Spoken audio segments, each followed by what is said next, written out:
Hello everyone, कैसे हैं आप लोग। आज के सेशन में हम डिस्कस करेंगे important tips related to UPSC exam 2024। इस वीडियो को बनाने के पीछे का मोटिव है वो है यूपीएससी एग्जाम की तैयारी करने का 6 से 7 सालों का जो खुद का मेरा अनुभव है, जिसमें से कुछ समय दिल्ली में रह के कोचिंग की मदद से तैयारी की थी। आफ्टर दैट सेल्फ स्टडी के माध्यम से उस अनुभव को शेयर करना है, जिसके थ्रू आउट आपको ये सीखने को मिलेगा कि आपको अपनी तैयारी के दौरान क्या करना है और आपको क्या करने से बचना चाहिए।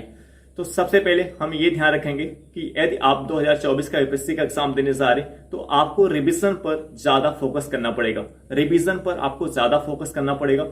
जैसे आप डेली स्टडी प्लान बनाते हैं, उस स्टडी प्लान में आपका कुछ समय जो है रिवीजन के लिए भी होना चाहिए। आपका कुछ समय जो है डेली वो रिवीजन के लिए होना चाहिए। उसके आफ्टर आपको जब आपकी 1 वीक की स्टडी हो जाए तो एक दिन फिर आपको एक सप्ताह में फिर आपको एक दिन आपको रिवीजन के लिए रखना चाहिए, क्योंकि जितना आप पढ़ रहे हैं, जितना कुछ आप सीख रहे हैं, अगर वो आपके दिमाग में नहीं रहेगा, अगर वो आपके दिमाग में नहीं बैठता है तो फिर उसका कोई फायदा नहीं होगा। क्योंकि जैसा आप यूपीएससी के एग्जाम की डिफिकल्टी लेवल को आप देख रहे हैं कि एक क्वेश्चन में 4 स्टेटमेंट, 3 स्टेटमेंट, 5 स्टेटमेंट रहते हैं। ऐसे में उसमें से अगर आपको कम से कम एटलीस्ट अगर आपको 2 से 3 स्टेटमेंट अगर आपको नहीं आ रहा है तो फिर आपसे क्वेश्चन गलत भी हो सकता है, और वो क्वेश्चन आपको तभी आप उसको अच्छे से अंडरस्टैंड कर पाएंगे जब चीजें आपके दिमाग में अच्छे से बैठ गई होगी, जो चीजें आपने अपनी तैयारी के दौरान पढ़ा है। तो जो चीजें आप पढ़ रहे हैं वो आपके दिमाग में अच्छे से बैठ जाए, इसके लिए जो सबसे बेहतर तरीका क्या है, उसका आपको मल्टीपल टाइम आपको उसका क्या करना पड़ेगा, रिविजन करना पड़ेगा। और भी रिविजन के कंपोनेंट होते हैं, वो अभी मैं डिस्कस करूंगा। तो एक पॉइंट आपको यहाँ पे भी ध्यान रखना है कि जो रिविजन है, जो बच्चे रिवीजन नहीं कर पाते हैं, बहुत सारे ऐसे यूपीएससी एस्पिरेंट्स होते हैं वो रिवीजन कर ही नहीं पाते। कारण क्या होता है कि वो मल्टीपल सोर्स के ट्रैप में घिस जाते हैं। तो आपको ये भी ध्यान रखना है कि आप जो डिफरेंट कोचिंग की मटेरियल्स आप किसी के कहने पर जो आप डिफरेंट कोचिंग की मटेरियल्स को आप रख लेते हैं, वो आपके लिए बहुत ही आपको निगेटिव रूप से आपको इम्पैक्ट करेगा। आपका पूरा रिवीजन वो खराब कर देगा, क्योंकि जब मल्टीपल सोर्स आपके पास हो जाएगा तो फिर आपका एक बुक पे फोकस नहीं बन पाएगा। जो रिवीजन ना कर पाना, रिवीजन ना हो पाने का जो सबसे बड़ा कारण वो है कि मल्टीपल सोर्स को रखना। अगर आप मल्टीपल सोर्स के ट्रैप में घिरे हुए तो आपका रिवीजन अच्छी तरीके से नहीं हो पाएगा, सही तरीके से सही ढंग से नहीं हो पाएगा। इसलिए आपको ये भी प्रयास करना चाहिए, ये भी ध्यान रखना चाहिए कि एग्जाम के कम से कम प्रीलिम्स एग्जाम या मेंस एग्जाम के कम से कम 3 महीने पहले तक आपका जो सोर्स है वो सिंगल सोर्स में कन्वर्ट हो जाना चाहिए। देखिए, स्टार्टिंग फेज में जब आप तैयारी करते हो तो उसमें स्टार्टिंग में आपके सोर्स मल्टीपल सोर्स की तरफ टेंड कर जाते हैं, लेकिन यहाँ पे भी ध्यान रखना है कि मल्टीपल सोर्स की तरफ अगर आप टेंड कर रहे हो, इसका मतलब ये नहीं कि आप बहुत सारे मल्टीपल सोर्स की तरफ टेंड कर रहे हो। जैसे आपने एक एनसीईआरटी का सोर्स यूज कर रहे हो और कुछ स्टैंडर्ड बुक आप यूज कर रहे हो और आपको उसमें कुछ समझ में नहीं आ रहा है, तो फिर आप यूट्यूब की मदद से उस टॉपिक को समझ सकते हैं। इतना आप करें कि नहीं कि आप पूरी मटेरियल्स मार्केट से और भी सारी मटेरियल्स खरीद करके ला रहे हैं उस टॉपिक को समझने के लिए। आप उस टॉपिक को, अगर कोई भी टॉपिक आप एनसीईआरटी से पढ़ रहे हैं, कोई भी टॉपिक आप स्टैंडर्ड बुक से पढ़ रहे हैं, तो अगर उसमें आपको समझ में कुछ नहीं आ रहा है, कुछ चीजें आपको प्रॉब्लम क्रिएट कर रही हैं, तो आप उसको यूट्यूब की मदद से उसमें उस टॉपिक को यूट्यूब में डाल दीजिए। बहुत सारे वीडियोस आपको उससे रिलेटेड वहां पे मिल जाएंगे। तो एक जो वीडियो उसमें आपको समझ में आ रहा है, जो जिस टॉपिक का आपने डाला, अगर वो समझ में आ रहा था उस वीडियो को देख लीजिए। तो इस तरीके से आप प्लान बनाए, नहीं कि मतलब अगर कुछ प्रॉब्लम आपको आ रही समझने में तो आप और मल्टीपल सोर्स खरीद के ला रहे हो या अदर कोचिंग की और सोर्स ला रहे हो। ठीक है, ये आपको ध्यान में रखना है। और एक तो मल्टीपल जो डिफरेंट कोचिंग की सोर्स बच्चे यूज करने लगते हैं, उसके पीछे कारण ये होता है उनके अंदर एक डर जो होता है, फियर, एक जो डर होता है कि इस कोचिंग का नोट्स पढ़ेंगे तो इससे हम टॉप कर जाएंगे, इस कोचिंग का नोट्स पढ़ेंगे तो इससे हम टॉप कर जाएंगे। किसी की कोचिंग पढ़ने से, किसी कोचिंग की नोट्स पढ़ने से, किसी के मटेरियल्स पढ़ने से कोई टॉप नहीं करता है। टॉप करता है वो अपनी स्ट्रेटेजी से करता है। कुछ बेसिक बुक होती है जो एनसीईआरटी होती है, आप किसी भी कोचिंग का मटेरियल मत पढ़िए, बट कुछ बेसिक्स हो जो एनसीईआरटीज हैं और जो कुछ स्टैंडर्ड बुक्स हैं, अगर आप उस पर फोकस रहते हो सबसे बेहतर सोर्स होगा।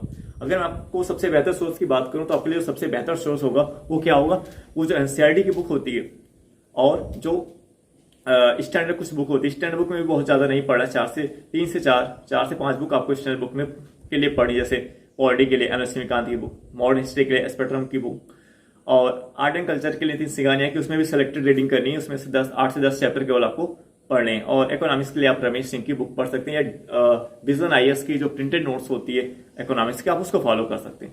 और एक मंथली मैगजीन के रूप में विजन आईएएस की मैगजीन फॉलो कर सकते हैं और बेसिक के लिए एक न्यूज़पेपर फॉलो कर सकते हैं। ये इतना आपका सोर्स होता है। अब मल्टीपल सोर्स की तरफ आपको टेंड करने की जरूरत नहीं। और हाँ, एनसीईआरटी पढ़ने के दौरान, स्टैंडर्ड बुक पढ़ने के दौरान अगर आपको दिक्कत आ रही है, लेकिन यहाँ पे एक पॉइंट आपको ये भी ध्यान रखना चाहिए कि स्टैंडर्ड बुक आपको सीधे नहीं आ जाना चाहिए। पहले आपको बेसिक सोर्स के रूप में एनसीईआरटी को कवर करना चाहिए, तब आपको स्टैंडर्ड बुक पे आना चाहिए। ठीक है, ये काम आपको करना चाहिए, क्योंकि अगर आप सीधे स्टैंडर्ड बुक पे आ जाएंगे तो इस कारण से आपको समझ नहीं आता है। बहुत सारे बच्चे सीधे एनसीईआरटी पढ़ते ही नहीं है, एक भी चैप्टर एनसीईआरटी का क्लियर नहीं किया और सीधे स्टैंडर्ड बुक पे आ जाते हैं। तो ये स्ट्रेटजी आपको चेंज करनी पड़ेगी। आप सीधे स्टैंडर्ड बुक पढ़ना मत शुरू करें।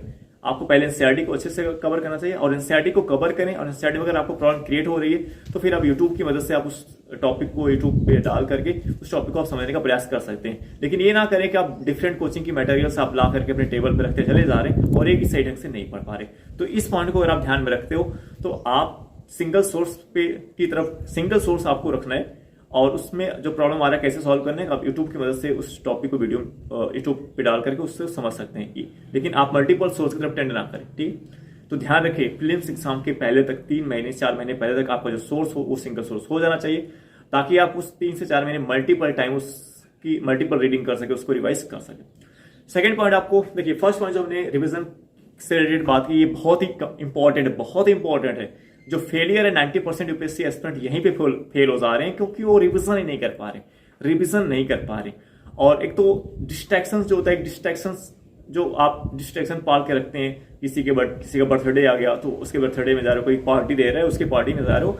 अगर आपको 2024 का यूपीएससी एग्जाम क्लियर करना है तो आपको ये पॉइंट ध्यान में रखना चाहिए कि अब आपको इस सब से जो अपना समय इधर दोस्तों के साथ बर्थडे पार्टी में किसी पार्टी में जा करके आप इन्वेस्ट कर रहे हैं, तो आपके पास अब समय बहुत ही कम। अब आपको इसी समय से आपको फोकस हो जाना चाहिए, क्योंकि समय बहुत ज्यादा नहीं है। अगर आपको पता है कि प्रीलिम्स एग्जाम का डिफिकल्टी लेवल दिन पर दिन बढ़ता चला जा रहा है, ये ना लास्ट डेज पेपर के दिन आप ये कह रहे हो कि पेपर डिफिकल्ट आ जा रहा है, पेपर तो डिफिकल्ट तो आएगा ही। ये सबको आपको पता है, अगर आप यूपीएससी एग्जाम की तैयारी करने जा रहे हो तो आपको पता चल जाता है कि यूपीएससी का जो पेपर होता है, जो चीजें आप इतना पढ़ने के बाद या बहुत मेहनत करने सब कुछ मल्टीपल टाइम रिवीजन करने के बाद भी अगर आप चाहते हो, तभी जरूरी नहीं कि जो आपने पढ़ा एक्साइट वो आ जाए। तब एक्साइट अगर आपने बहुत अच्छे से प्रिपरेशन की है, सिंगल सोर्स ग्रुप में एनसीईआरटी मल्टीपल टाइम रिवीजन किया है, कुछ स्टैंडर्ड बुक का आपने मल्टीपल टाइम रिवीजन किया है, टेस्ट सीरीज रिवाइज किया है, previous year question paper revise किया, यानी बेहतर पकड़ आपने बनाई, करंट अफेयर्स पे भी आपकी बेहतर पकड़। इसके बाद भी आप ये अपेक्षा नहीं कर सकते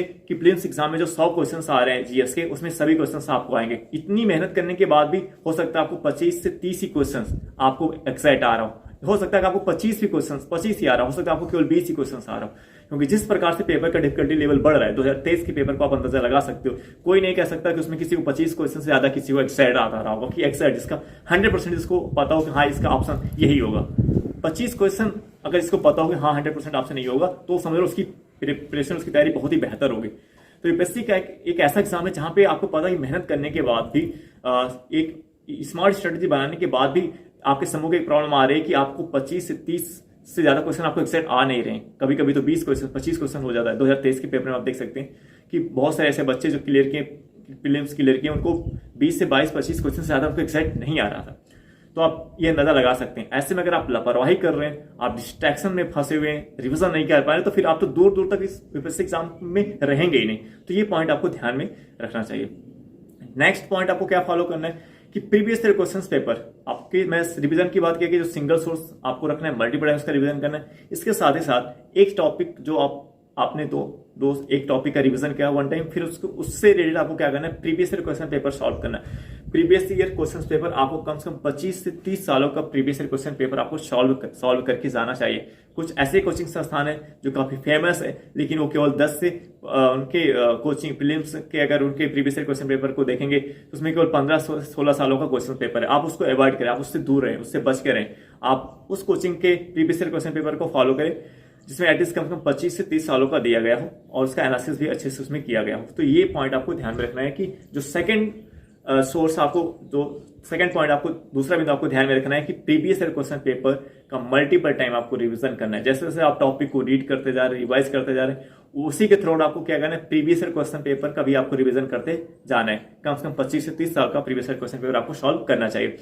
और previous year question paper solve करते समय आपको ये ध्यान देना है कि नहीं कि अगर आपको जैसे एक क्वेश्चन आपका पहला ऑप्शन आपको पता है सही हो गया तो आप आगे बढ़ गए, उसके बाद सॉल्व करने के बाद आपको ये भी ध्यान देना है कि उसमें जो 3 ऑप्शन, उस एक क्वेश्चन से आपने सॉल्व किया, एक ऑप्शन आपको पता, आप सही आंसर पे चले गए, बट उसमें 3 ऑप्शन जो और है आपको उसको भी देखना चाहिए कि आपको उसके बारे में पता है। अगर आपको उसके बारे में पता नहीं है तो आपको उस पॉइंट का भी एनालिसिस करना चाहिए। इससे आप एक क्वेश्चन के अंदर आपको 4 से 5 पॉइंट आपको सीखने को मिल सकते हैं। ये सही अप्रोच होता है previous year question paper solve करने का। ये नहीं कि आप जल्दबाजी में आप आगे बढ़ते जा रहे हैं। तो प्रीवियस ईयर क्वेश्चन पेपर का बहुत अच्छे से एनालिसिस करना है। कभी कभी क्या होता है, जो क्वेश्चन होता है एग्जैक्ट उस पॉइंट पे नहीं बनता जो पूछा गया है, लेकिन उसके अंदर के जो ऑप्शंस होते हैं उस ऑप्शन के अंदर से किसी कीवर्ड्स पे क्वेश्चन बन जाता है। तो इसलिए आपको ध्यान रखना है कि previous year question paper solve करते समय आपको उसके अंदर के जो 4 ऑप्शन दे रहते हैं, अगर उसमें से जो भी ऑप्शन आपको नहीं पता है उसका भी आपको एनालिसिस करना चाहिए। क्या ध्यान रखना है कि आपको 25 से 30 सालों का previous year question paper solve करना है, और उसके अंदर के जो 4 ऑप्शन है, अगर उसमें से आपको 2 ऑप्शन नहीं पता है, 3 ऑप्शन नहीं पता, तो उसका भी आपको एनालिसिस करना चाहिए। ठीक है। नेक्स्ट पॉइंट आपको क्या ध्यान में रखना है कि जो टेस्ट सीरीज होता है, टेस्ट सीरीज भी आपकी सक्सेस में एक इंपॉर्टेंट रोल प्ले करता है।